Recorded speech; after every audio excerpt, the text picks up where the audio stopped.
na anayeishi katika giza is the neighbor of the devil. ni jirani ya shetani. Praise the Lord. Amen. Because when the devil comes to you, Kwa sababu shetani anapokuja kwako, you cannot detect him hauwezi kumtambua because you live in darkness. kwa sababu unaishi katika giza. And the darkness is his area.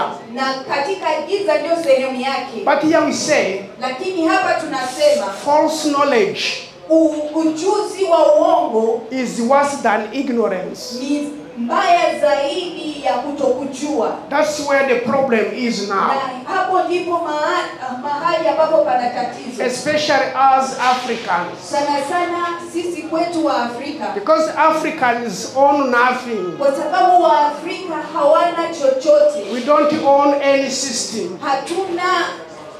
Hatuna steps zozote. All systems were designed by imperialists. System zote